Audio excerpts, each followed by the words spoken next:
melihat apa yang Tuhan Yesus lakukan. Orang yang sudah mati sebelum Tuhan bangkit dari kematian, Tuhan sudah pernah membangkitkan orang yang sudah mati. Ini gempar. Tidak ada yang bisa melakukan itu di zaman Tuhan Yesus. Orang yang lumpuh, tidak pakai obat, Tuhan bilang, bangkitlah. Langsung bisa jalan. Orang yang buta, tidak bisa melihat, Tuhan bisa celikkan dengan kuasanya. Tuhan bisa jalan di atas air. Tuhan kasih makan 5.000 laki-laki di luar perempuan dan anak-anak. Hanya dengan 5 roti dan 2 ikan. Sebegitu fenomenalnya Tuhan kita saat itu. Tidak ada alasan untuk tidak percaya. Kalau orang bisa melihat langsung apa yang Tuhan lakukan. Dan yang Tuhan lakukan adalah yang orang biasa seperti saya dan saudara tidak mungkin bisa lakukan. Bahkan pemimpin-pemimpin agama, pemimpin-pemimpin politik dan militer juga tak bisa lakukan. Kalau orang tidak bisa melakukan sesuatu, lalu ada yang bisa lakukan, itu langsung heboh, pasti langsung heboh. Jadi sebenarnya mereka tidak kurang bukti akan kuasa Tuhan. Tetapi yang kurang adalah hatinya, masalah hatinya. Hatinya tidak beres. Itulah sebabnya mereka bahkan tidak percaya kepada Tuhan. Dan itu pula sebabnya jikalau peristiwa kebangkitan terjadi di zaman kita, pasti banyak yang tidak percaya. Pasti banyak. Saya jamin itu. Karena dengan kecanggihan yang ada sekarang, apa aja bisa dibuat. Di zaman itu aja yang tidak bisa untuk dimanipulasi, diputar balik peristiwa itu. Dari mulut ke mulut saja. Itu saja masih ada yang tidak percaya. Bahkan yang lihat langsung pun masih ada yang tidak percaya. Jadi bukan masalah berapa banyak bukti. Itulah sebabnya Tuhan katakan kepada murid-muridnya. Pada mereka ada hukum Musa. Kalau mereka tidak percaya hukum Musa, mereka pun tidak percaya bahkan ketika ada perbuatan ajaib, perbuatan mujizat terjadi di depan mata mereka. Apa yang kurang bagi orang Israel sih? Tuhan pimpin mereka pada siang hari dengan tiang awan. Pada malam hari dengan tiang api. Mereka dikasih makan dari makanan surgawi. Setiap hari mereka dapat yang begini. Apa yang kurang coba? Tapi berapa yang masuk Kanaan? Coba saudara pikir. Mereka tidak kurang bukti akan kuasa dan kehadiran Tuhan. Masalahnya hanya di hati. Ini menjadi persoalan sampai hari ini. Sekarang saya mengajak saudara untuk melihat apa masalah Thomas. Ada 3 masalah daripada Thomas. Yang pertama, masalah verifikasi empiris. Dia butuh untuk verifikasi secara kasat mata akan kebangkitan Tuhan. Saudara, kultur Yahudi menghargai kesaksian daripada saksi-saksi. Minimal 2 saksi, mereka bisa terima peristiwa yang diceritakan oleh saksi itu. Tapi Thomas juga hidup di kultur Yunani. Yunani pendekatannya empirik. Mana buktinya? Kalau Tuhan bangkit, mana buktinya? Kurang lebih seperti itu. Dan Thomas ada di 2 kultur ini. Dia hidup di dalam 2 culture ini, tidak mudah. Ditambah lagi, Thomas ini memang tidak gampang percaya sesuatu. Dia selalu mempertanyakan. Benarkah sesuatu itu terjadi? Kalau benar, apakah ini adalah kebenaran? Dan seterusnya. Jadi ketika Tuhan datang dan menampakkan diri kepada murid yang lain, tidak ada Thomas di situ. Dia tidak percaya bahwa Tuhan telah bangkit. Bahkan, saudara, dikatakan di dalam ayat yang ke-25, Thomas bilang begini, sebelum aku melihat bekas paku di tangan Tuhan, sebelum aku mencucukkan jariku ke dalam bekas paku itu, dan mencucukkan tanganku ke dalam lambung bekas tusukan tombak itu, sekali-kali aku tidak percaya. Sudah perhatikan? Ini menggambarkan saya dan saudara seringkali sudah datang firman Tuhan. Dan secara umum manusia. Firman Tuhan sudah sampaikan begini-begini. Tapi dalam pertimbangan kita begitu-begitu. Bukan begini-begini. Dan Thomas mewakili kita. Kita tidak bisa kata, memang Thomas ini tidak tahu percaya. Padahal dia sudah 3 tahun lebih bersama Tuhan. Masa dia tidak bisa percaya Tuhan? Masa Masa dia tidak kenal murid-murid yang bersama dengan dia? Itu kan teman kolega dia. Masa mereka tipu kepadanya? Tapi saudara, ini bukan masalah tipu menipu, bukan masalah apa yang mereka katakan benar atau tidak. Masalahnya orang ini, kalau tidak ada bukti data, dia tidak lihat langsung, dia tidak mencucukkan tangannya, sekali-kali dia tidak percaya. Jadi ini model daripada Thomas. Dia tidak percaya kalau dia tidak melihat. Ini masalah pertama. Lalu masalah yang kedua, sebenarnya ini berkaitan dengan harapan daripada Thomas. Dan harapannya telah hancur. Bukan hanya Thomas, murid yang lain juga punya harapan yang sama. Dan harapan mereka adalah kedatangan Mesias, konsep mesianiknya yang mereka bangun, yang secara istimewa juga dia bangun, tidak seperti fakta yang ada. Mereka berpikir bahwa Yesuslah sang Mesias. Betul. Tapi dengan cara apa dia menunjukkan kemesiasannya? Ini yang menjadi persoalan. Mereka pikir, termasuk Thomas di dalamnya, Mesias yang dijanjikan ini adalah sang penyelamat, raja yang akan membebaskan mereka dari tekanan dan perpolitikan dan berbagai hal yang lain. Dan kalau bisa, mereka tidak perlu susah-susah hidup. Tidak perlu ada tekanan. Mesias yang seperti ini yang mereka pengen dan harapkan terjadi. Mereka tidak pernah pikir bahwa Mesias harus mati. Yang mereka pikir, Mesias harus gagah perkasa dengan segala keperkasaan dan kemuliaannya, memimpin orang Israel lalu menaklukkan dunia ini. Lalu kemudian mereka menjadi bangsa yang begitu kuat, menjadi satu kerajaan ilahi. Rajanya adalah Mesias. Lalu mereka adalah pembesar-pembesar dari Mesias itu. Termasuk dia. Maka ketika ada satu perdebatan, siapa yang terbesar di dalam kerajaanmu? Kelak Tuhan. Mereka pikir tentang hal yang begitu. Dan ketika terjadi kematian Tuhan Yesus yang mereka bangga-banggakan, idam-idamkan. Sekarang saudara coba berpikir, bagaimana rasanya akan mengalami peristiwa yang demikian. Semua menjadi runtuh. Contoh siapa yang kita andalkan? Misalkan, setiap minggu saya berkhotbah, tiba-tiba Tuhan panggil saya mati. Apa yang terjadi bagi gereja ini? Pasti akan shock. Bahkan mungkin ada di antara saudara yang tidak menerima kenyataan ini. Kurang lebih kita dapat pahami demikian. Tapi apalah saya? Yang saya maksudkan daripada ilustrasi ini, untuk kita bisa membayangkan apa yang ada di dalam benak Sang Thomas, dan apa yang berkecamuk di dalam batinnya. Itu yang saya ingin ajak saudara bisa merasakan, menyelami kedalaman hati dan pikiran daripada Thomas.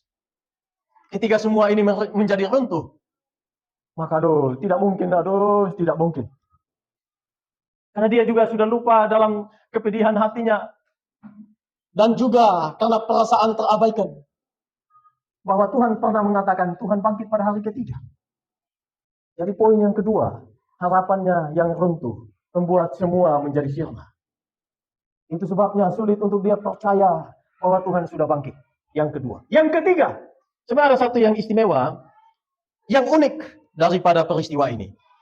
Yaitu Thomas merasa terabaikan.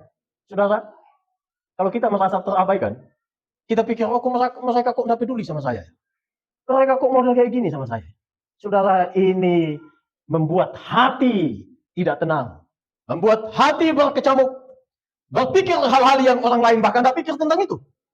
Dan Thomas ada di posisi itu. Mengapa? Saya akan sampaikan buktinya kepada saudara. Hari pertama Tuhan bangkit. Waktu murid-murid Tuhan berkumpul di dalam satu ruangan, Thomas tidak ada di situ.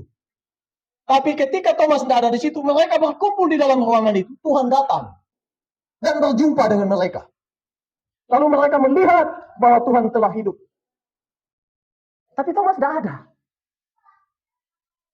Coba saudara bayangkan apa yang dipikirkan dan dirasakan oleh Thomas. Kok Tuhan tidak datang ya menunjukkan dirinya kepada saya? Kenapa Tuhan tidak peduli dengan saya? Mengapa Tuhan hanya datang dan menunjukkan dirinya kepada murid-murid yang lain, sedangkan saya kok terabaikan, saya terlewatkan? Ada perasaan itu pada Thomas. Selain sifatnya yang sudah seperti saya katakan tadi, dia mempunyai perasaan terabaikan. Kepada yang lain Tuhan sudah tunjukkan diri. Bahkan di peristiwa yang lain, Tuhan datang menunjukkan diri kepada Maria Magdalena. Itu yang pertama kali. Lalu kepada murid-murid secara personal, tidak secara kolektif. Tapi kenapa Tuhan tidak datang secara personal tunjukkan dirinya kepada saya? Ada perasaan itu. Dan ini menjadi masalah baginya. Sebelum saya melihat langsung, sebelum saya mencucukkan jari saya ke bekas paku dan tusukan tombak di lambung Tuhan, saya sekali-kali tidak percaya. Bahkan setelah murid-murid yang menyaksikan itu bersaksi di hadapan Thomas, harusnya dia paham tentang ini. Karena dia hidup di kultur Yahudi.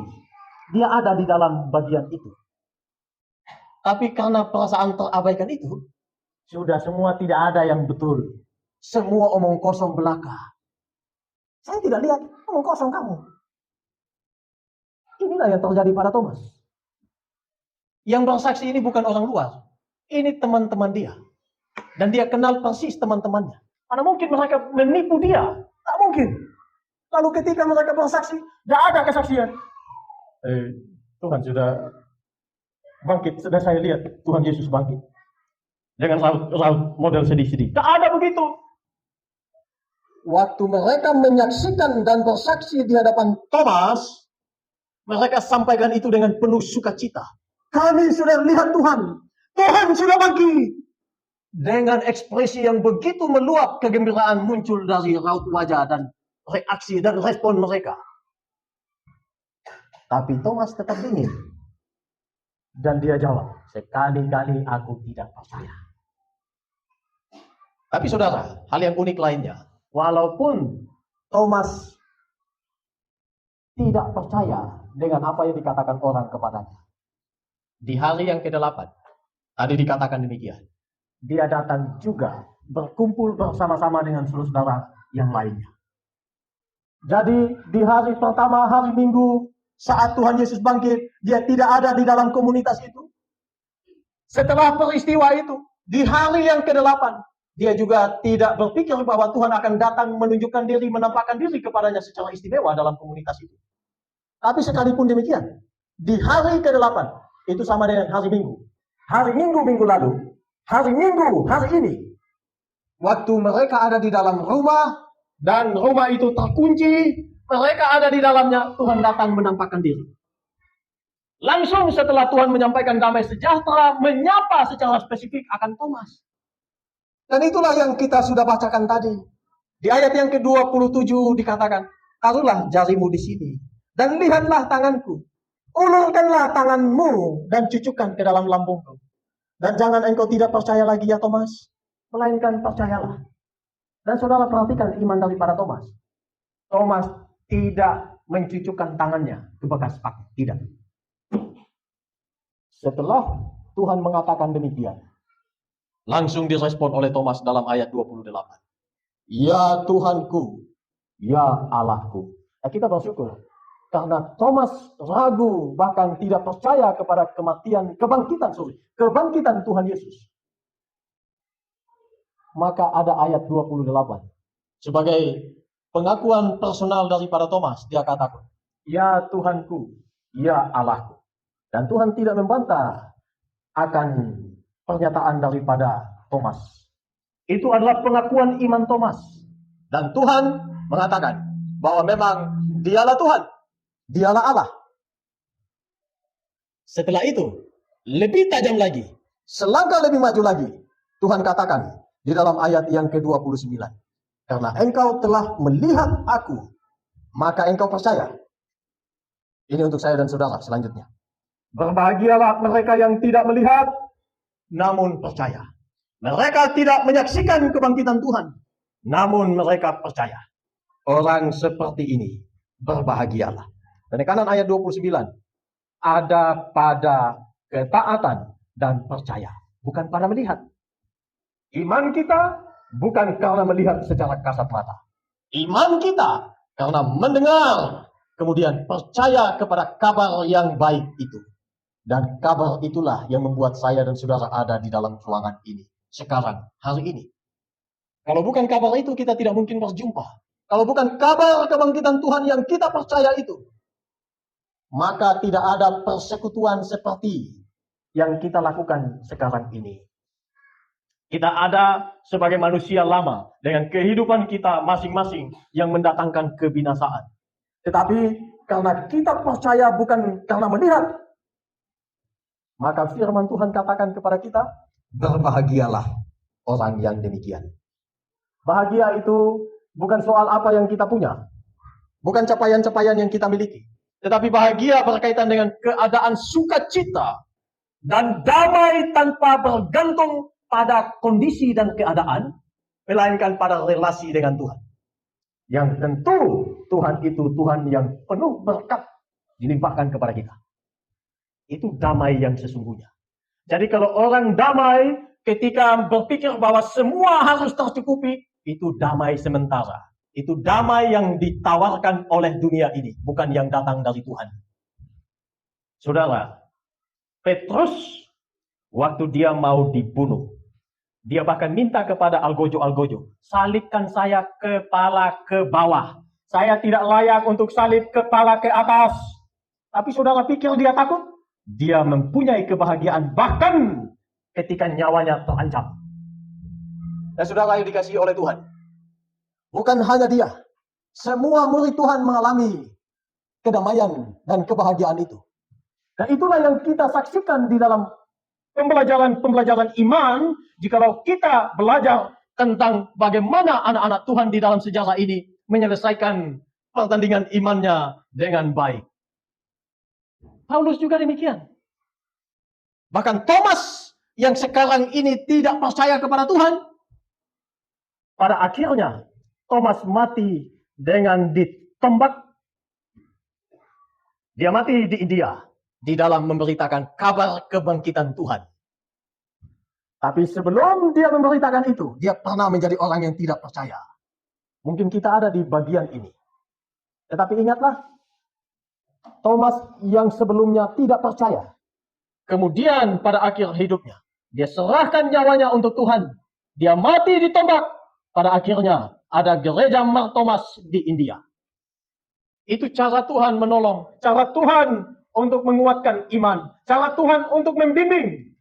Dia tidak menyerah atas saya dan saudara. Tetapi jangan mempermainkan berkat Tuhan atas itu. Saya tidak punya banyak waktu untuk menjelaskan itu. Tetapi poin yang ingin saya sampaikan, berbahagialah saya dan saudara yang walaupun tidak melihat kebangkitannya, tetapi hari ini kita menjadi orang yang percaya kepada kebangkitan Tuhan kita. Dalam bahagia itu ada 3 hal yang harus saudara perhatikan. Yang pertama, hiduplah dekat dengan Tuhan. Karena itu adalah sumber bahagia. Dikatakan di dalam Mazmur pasal 1, berbahagialah orang yang mencintai Tuhan, yang mencintai Tauratnya. Juga dalam Mazmur 112 dikatakan demikian. Yang tidak berjalan menurut nasihat orang fasik, tetapi siang malam merenungkan firman Tuhan. Dan hidupnya menaati kebenaran Tuhan.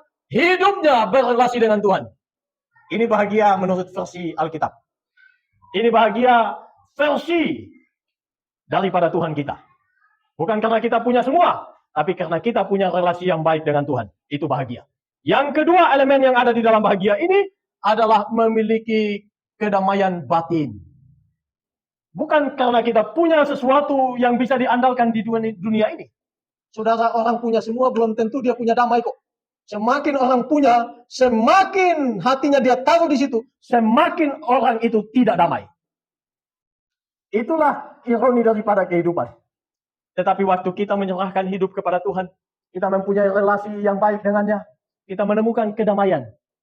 Kedamaian batin tak bisa tergantikan oleh apapun. Dan itu datang daripada relasi dengan Tuhan. Di poin yang kedua, ada damai batin. Yang ketiga, ini penting. Ada keteguhan iman, bahkan di dalam penderitaan. Kesulitan menghimpit, pergumulan datang silih berganti. Tetapi ketika bahagia ini ada pada orang percaya, mereka tak tergoyahkan. Bukan karena tanpa masalah, tapi karena mereka punya Tuhan. Tuhan bersama-sama dengan mereka. Dan mereka bersama-sama dengan Tuhan. Itu cukup untuk menaklukkan semua kekhawatiran. Cukup untuk menghilangkan kekecewaan. Cukup untuk menjauhkan kepahitan. Cukup untuk selalu mengandalkan Tuhan, bersyukur atas semua yang Tuhan berikan kepadanya. 3 itu arti bahagia yang Tuhan mau tekan ketika Tuhan Yesus katakan, berbahagialah mereka yang walaupun tidak melihat dengan kasat mata, tapi percaya kepadaku. Saudara, kita kembali kepada tema. Mungkinkah semua orang akan percaya? Bahkan ketika Tuhan bangkit di hari ini. Jawabannya, tidak. Tetapi semua orang dipanggil untuk percaya. Tidak semua orang akan percaya, tapi panggilan itu adalah untuk semua orang, supaya mereka percaya mendapatkan kehidupan yang kekal. Walaupun faktanya tidak begitu. Namun demikian, saya sekali lagi menekankan, dan ini penghiburan bagi kita yang percaya. Berbahagialah kita, saya dan saudara, yang walaupun tidak melihat Tuhan sudah bangkit dengan kasat mata, tapi kita percaya Tuhan sudah bangkit, dan sekarang ada di surga. Kelak akan datang yang kedua kali untuk kita sekalian. Tapi ingatlah 3 hal. Orang bahagia adalah orang yang hidup dekat dengan Tuhan. Orang bahagia adalah orang yang memiliki kedamaian batin. Orang bahagia adalah orang yang bahkan tetap teguh di dalam penderitaan yang dialaminya. Berbahagialah orang yang percaya. Dan saudaralah orang yang berbahagia itu. Pulang dengan kebahagiaan ini, hidup di dalam kebahagiaan ini. Itu poin daripada firman Tuhan yang baik yang kita dengar pada kesempatan yang baik ini. Amin.